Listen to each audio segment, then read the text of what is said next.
Hallelujah.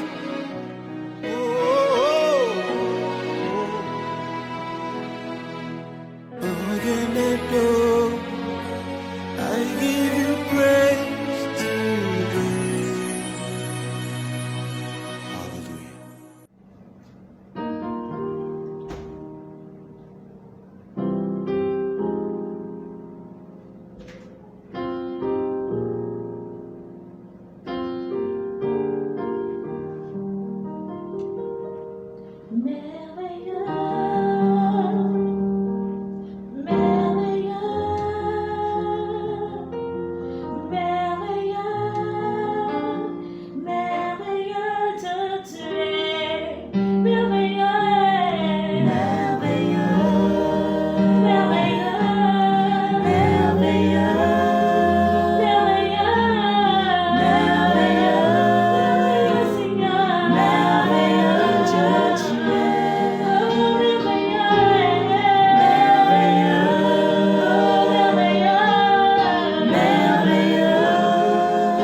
Hallelujah.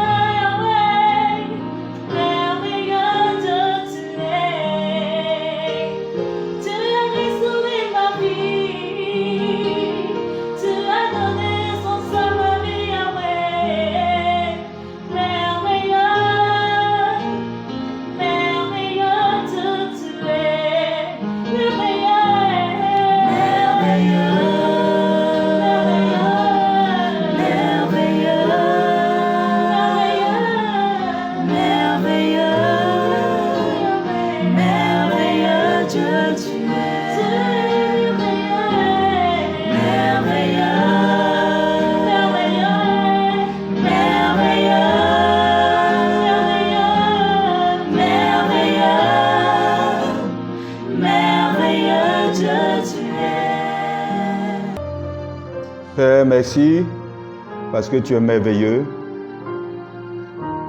Tu es digne d'être loué. Tu es digne d'être célébré.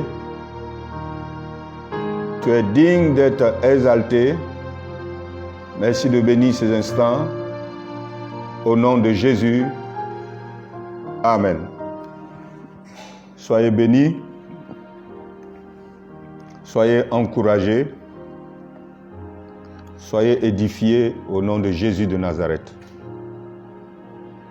Merci de nous suivre et merci de nous écouter. Nous sommes toujours dans l'enseignement sur la foi. Alléluia. Le dimanche passé, nous avons prêché et nous avons dit que la façon de marcher des enfants de Dieu, c'est de marcher par la foi.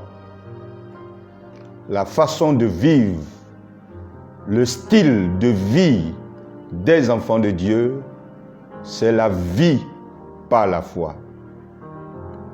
Alléluia. En dehors de la marche par la foi, en dehors de la vie par la foi, l'enfant de Dieu n'a pas une autre façon de vivre. L'enfant de Dieu n'a pas une autre manière de vivre. Donc je veux encourager le peuple de Dieu à marcher par la foi, à vivre par la foi. Que Dieu vous bénisse. Ce matin, toujours dans ce même sens, nous allons lire le livre d'Hébreux, chapitre 11, à partir du verset 1. Je fais la lecture et nous allons faire quelques commentaires. Or, la foi est une ferme assurance des choses qu'on espère et une démonstration de celles qu'on ne voit pas. Pour l'avoir possédée, les anciens ont obtenu un témoignage favorable. Alléluia. Je fais un petit commentaire sur le verset 2. Pour l'avoir possédé, les anciens. Tout à l'heure, nous allons parler de certains anciens. Mais il dit pour l'avoir possédé. Donc la foi est quelque chose qu'on possède. La foi est quelque chose qu'on doit posséder.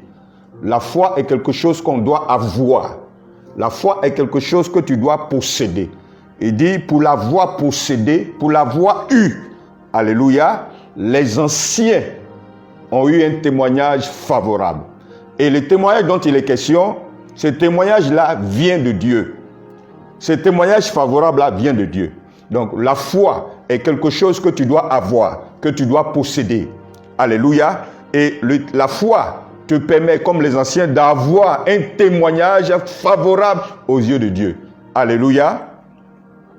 Et on nous cite le premier ancien, c'est pas la foi que nous reconnaissons que le monde a été formé par la parole de Dieu. Ce verset-là, je le préfère dans la version Darby. Parce que Darby dit que c'est par la foi que nous comprenons, alléluia, que nous comprenons que le monde a été fondé par la parole de Dieu. Alléluia. Amen. Que c'est par la foi que nous comprenons la façon dont Dieu fonctionne. Amen. Donc le verset 3 nous dit que c'est par la foi qu'on comprend comment Dieu fonctionne. Tout enfant de Dieu doit comprendre ou doit savoir comment Dieu fonctionne. Alléluia. Et ce qui nous permet de savoir ou de comprendre comment Dieu fonctionne, c'est la foi.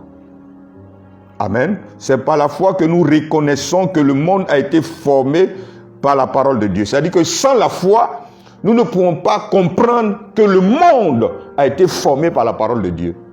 C'est la foi qui nous permet de comprendre. C'est la foi qui nous permet de reconnaître sincèrement, d'avoir cette force-là, cette confiance-là, alléluia, cette révélation-là, que le monde a été formé par la parole de Dieu.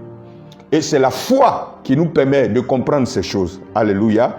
Et on nous cite le premier ancien, on nous dit que c'est par la foi qu'Abel offrit à Dieu un sacrifice plus excellent. Donc vous voyez que c'est la foi qui a donné de la valeur, de la beauté au sacrifice d'Abel. Tout sacrifice, tout don sans la foi n'a aucune valeur aux yeux de Dieu. Les hommes peuvent apprécier, les hommes peuvent dire beaucoup de choses, mais si ton don n'est pas accompagné de foi, tu seras rejeté et ton don sera rejeté. Donc la foi donne de la valeur à notre don. On dit c'est pas la foi qu'Abel offrit à Dieu un sacrifice plus excellent que celui de Caïn. C'est pas elle qui fut déclarée juste, Dieu approuvant ses offrandes. Et c'est pas elle qui parle encore quoi qu'il est mort. Alléluia. Le verset 5, on nous dit c'est pas la foi qu'Enoch fut. Enoch est un personnage qui m'épate dans la parole de Dieu. Alléluia. On dit c'est par la foi que Enoch fut enlevé pour qu'il ne vit point la mort. Alléluia. Et qu'il ne parut plus parce que Dieu l'avait enlevé. Les gens du temps d'Enoch se sont réveillés un matin, ils cherchent Enoch, ils découvrent qu'Enoch a disparu. Alléluia. Enoch n'est plus.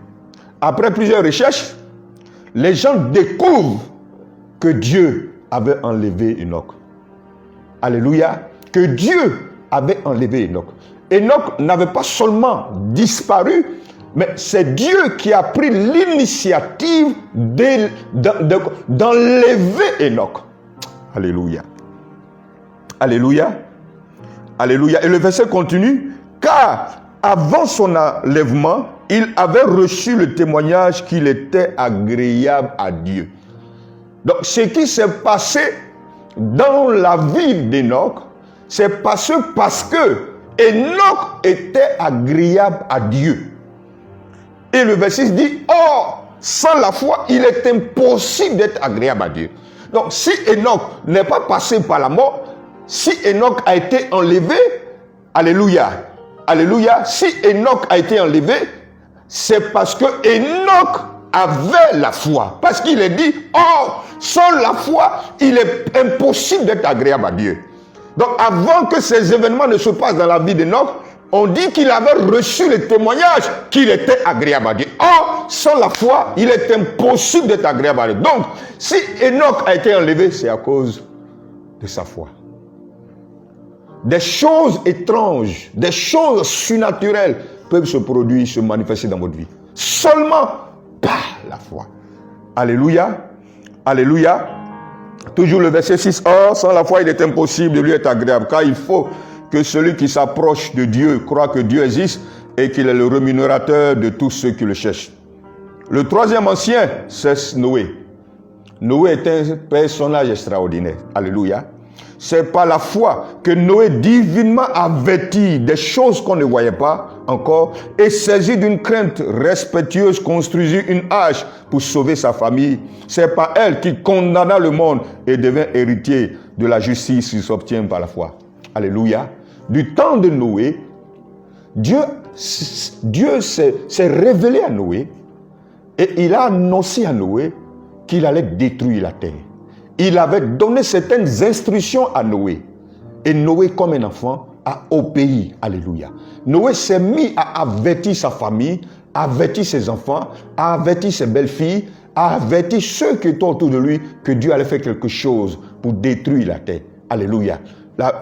Certains historiens nous disent que entre le temps que Noé a pris pour construire l'arche et le temps où Dieu a ouvert les écluses des cieux et que la pluie a commencé à tomber sur la terre, il a eu au moins entre 100 et 150 années. Je me suis toujours posé la question, alléluia, Noé avait une foi qui persévère. Noé avait une foi qui dure, qui est solide. Noé avait cette révélation-là concernant la prophétie. Et si elle tarde, attends-la, car elle s'accomplira certainement.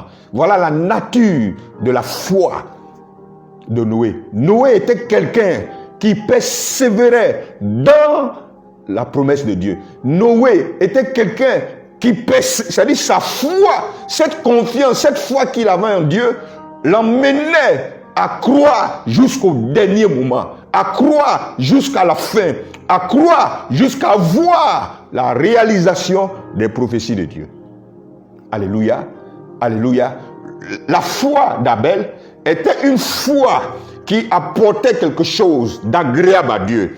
La foi d'Enoch était une foi surnaturelle, alléluia, qui faisait que Dieu ne pouvait pas permettre qu'Enoch puisse continuer à vivre parmi ses semblables. Alléluia. Alléluia. Et la nature de la foi de Noé était une foi solide, une foi qui persévère. Bien-aimé, sans la foi, il est impossible d'être agréable à Dieu. Ne laissez pas les gens vous séduire. Le premier signe des derniers temps, Jésus a dit que personne ne vous séduise. Que personne ne vous trompe. Soyez des hommes et des femmes de la parole de Dieu. Soyez comme les chrétiens de Bérée, alléluia, qui étaient des hommes versés dans les Écritures, qui avaient cette capacité-là de comparer ce qu'on leur disait, alléluia, à ce qui était écrit. Soyez des hommes et des femmes de la parole de Dieu. Alléluia.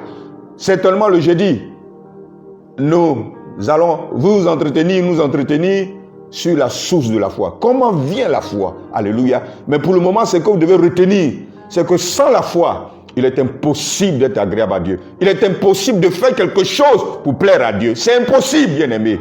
Revenons à la parole de Dieu et Dieu se manifestera dans nos vies. Que Dieu vous bénisse. Nous baissons la tête, nous prions le Seigneur. Père, nous te bénissons. Père, nous te célébrons. Père, nous t'exaltons. Père, nous te demandons de bénir tous ceux qui nous écoutent. Père, nous te demandons de visiter par ton esprit tous ceux qui nous entendent. Père, nous te demandons de guérir cette femme, de guérir ce frère, de guérir ce fils au nom de Jésus de Nazareth. Père, nous te prions de relever cette famille qui est abattue. Père, nous te demandons de consoler ce frère, de consoler cette sœur. Père, sois glorifié au nom de Jésus de Nazareth. Tu as été avec Abel, tu as été avec Enoch, tu as été avec Noé. Père, nous te bénissons. Donne-nous d'avoir la foi d'Abel pour te faire des choses agréables. Donne-nous d'avoir la foi de Noé, d'Enoch pour être agréable à toi. Donne-nous la foi de Noé pour être des frères, pour être des fils qui persévèrent dans les choses de Dieu, dans les promesses de Dieu. Donne-nous d'être des fils, des enfants, Seigneur, qui savent attendre l'accomplissement de la prophétie. Merci de nous bénir au nom puissant de Jésus. Amen.